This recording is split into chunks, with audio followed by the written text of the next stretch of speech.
Hello everyone, B here from USBC Gaming, and today I'm doing a review of Star Wars Rogue One. Now, I do not do a lot of movie reviews. I normally do it just for bigger movies that I'm interested in, or some that I think didn't get a lot of attention that I think was really good. And yeah, so Rogue One is obviously a pretty big movie. It's a Star Wars movie. They're gonna make millions of dollars upon billions. Probably not billions, but you never know. I really don't know. But anyways, so this is going to be spoiler free. Sorry that this is a little bit late. I needed definitely time to think about this. I also needed a good time that I could find for recording when no one was home, and where I live, or considering that I live with my mom and my sister, pretty much I have very limited time that I can actually record stuff. When I record stuff with C, it's always at his house, just because my sister is normally here. But she's not here today, so that's a thing. But pretty much, yeah. So, I guess that I'm going to start off with the things that I liked about this movie. Now, the things that I definitely liked about this movie is the time era that it's in. Now, again, this is non-spoiler, so I'm going to be explaining pretty much the stuff that I find to be non-spoiler, so I'm not going to tell you, who lives, who dies, who does it, who does stuff, who makes a really cool appearance, I guess. Even though that there are like three cameos in this that I really do want to talk about, but for spoiler, like free videos, it's hard. But anyway, so let's get into definitely the pros for me. The pros for me is definitely the story. The story in this is really good, considering that, as far as I know, this isn't based off a book like pretty much every other movie that they've done. I really do think that it's really good. As far as I know, though, I think that it possibly could be based off of a book, but I really have no idea, so don't quote me on that. Another thing that is absolutely excellent in this movie is definitely all the acting and the characters. There's one actor that I found to be a little off and on for me. I'm not going to mention who it is, just because, again, spoilers, possibly. Just because if I talk about that one character, I'm going to go more in depth about what he does. And, yeah, so I don't really want to do that. Again, there was this one guy that was off and on, but besides that, they were really good. Definitely, they introduced, like, new definitely stormtroopers, and they also introduced new vehicles, and for that, they were spot on. They were really cool. They definitely looked like they would fit in. I mean, if I was given the option to design a Star Wars vehicle, it would probably look like, it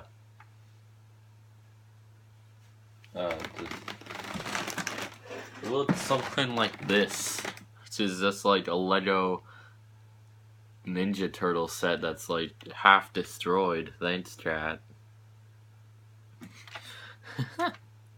I'm sorry. It's all in good fun, chat. Talking about you in my videos. I'm sure that you do the same, maybe. Anyway, so there are probably about two more pros that I really do want to get into. The other pro is definitely the fact that they answered a really good question, which is, has been pretty much asked for so long, because since the first movie came out, I don't consider this spoilers. Some people may, so if you do, I would just say, sorry, go see the movie and then watch this. But I don't really consider this spoilers because it's the plot. But what I do really like about the plot is that it answered a question that we've been wondering for so long, since episode 4, which is nuts. And I think that some people were expecting an answer in episode 3 when that came out. But we didn't get it until now, because this is pretty much just called Star Wars Rogue One, or Rogue One, a Star Wars story. What I find it is that they could have done, like, they should have just called it, like, Star Wars Episode 3.5, because it's really just that. What it really is, though, is that it's the story of how the Rebel Alliance was able to get the Death Star plans the first time, not the second, first time. And they were able to do all this stuff, and the fourth, and pretty much all the way to the fifth movie and the sixth movie. It's a really cool thing that I have, is I believe that I have, a really old copy of the fifth movie right here, which is really cool. It's DVD, so it's not a VHS, so it's not really that old, but it's still really cool. It's probably one of my favorite movies in my collection. It's just really good. But yeah, so pretty much it's like, again, I'm not going to spoil how they got it, how they did everything, but it's really cool how they explained it. It was very much felt original, and it could have also, the story could have definitely been written by like a fan fiction by a fan, obviously, because it's, it's a fan fiction, but you know what I mean by that. It very much feels like it could have been kind of like not directed or made by a fan, but definitely written by a fan. And that's really cool. And so pretty much everything that I just said there is amazing, but then you have to get into the cons. Now, this is something that I would also like to explain. I'm probably going to go and see Rogue One again tomorrow, and if I have any changed thoughts, I will definitely make another video just saying, yeah, my thoughts have changed a little bit, here's the new grade for it, and here are a few reasons why. But, I don't really know. I saw it once, last Thursday, actually, at a screening at my local theater, which was really cool. I like doing that for movies, and sorry that I couldn't get this review out earlier, but what can I do? But anyways, though, as I was saying, to get into the cons, there are about 3 of them, and there are 3 major ones. Definitely the first one is that they tried to use comedy in it, and I'd say that it worked, which could be used as a pro. It sometimes worked, but at the same time it felt really forced occasionally. And my second con is that they pretty much pulled a Suicide Squad with this one, where it's like, even though that I have the poster back here, I have a t-shirt and stuff from Suicide Squad, my view has definitely changed. Now the poster is still absolutely amazing. My t-shirt, still absolutely amazing. The comic books and the storylines, still absolutely amazing. The actors in that movie, amazing. Storyline, the way that they did this and they did that, I think has definitely changed. So I might do an updated review of Suicide Squad once I see the extended cut, or whatever it's called when they release it, because I think that it will be releasing soon, if not already. Anyways, though, so what I was getting back to is that Suicide Squad, they showed off that, oh man, the Joker's in this. Come and give us your money because you like the Joker. It's just ticket bait. They did the same thing in this with Darth Vader, where it's like, everyone likes Darth Vader, right? Yeah, sorry about that.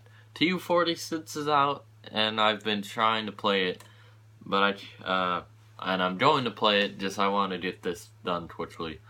Not really quickly, but I wanted to get it done so that it's kind of just like off my to-do list and I don't forget about it.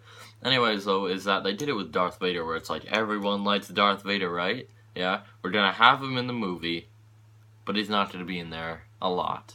And I feel like that's okay. Whatever. I guess that's fine.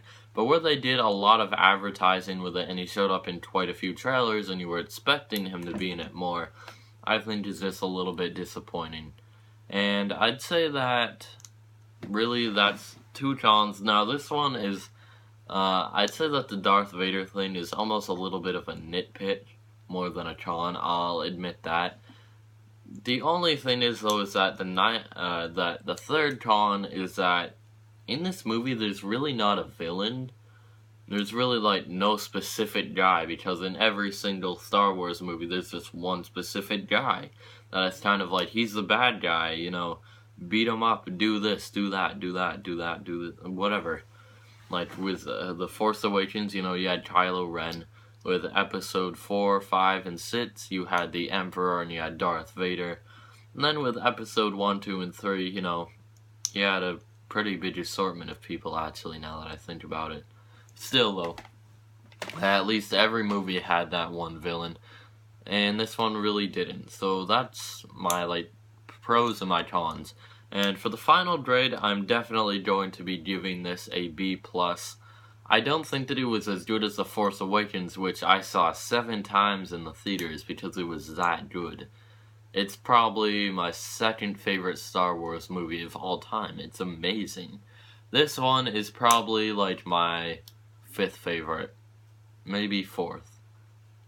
It's hard to decide, but it definitely does get a B+. Is all that I really know. But it's definitely worth a watch. Definitely go check it out if you like Star Wars. And if my review did interest you in the movie, then again, go check it out. It's a really cool movie. It's definitely worth seeing. And one quick thing is that I am going to be doing this. I'm going to be giving this a video a week to do something specific. In this video, if we can hit 10 likes down below, which doesn't seem like a lot, but for smaller channels like this, it's pretty huge. And the thing is that if this can get 10 likes on this video, I will like it myself. So it will give it like 9 more, or something like that, whatever. If this can hit 10 likes on this video, tell your friends to just come and like this. Me and C, maybe not C, but I will definitely go to my local store. I will find the hottest pepper that they have, and I will eat the entire thing except for the stem and the stuff. Without, like, any water or milk or anything, just for the brand new year. And if not, then I will do probably a sour candy challenge or something for the new year. But anyway, so if you want to see that hot pepper challenge, make sure to like this. Make sure to tell your friends about it so that they can like it too. But also, again, make sure to like, comment, and subscribe to USB-C Gaming. If you did enjoy this review, tell your friends about the little thing that I'm running for the next week. Yeah, because Wednesday will be, like a few days before, New Year's Eve, which is when I'll do it, which, me and Kat will probably be here too, just to laugh at me eating a really hot pepper. But anyways, again, if you did like this, make sure to like, comment, and subscribe to USB-C Gaming, and I'll see you later. Goodbye.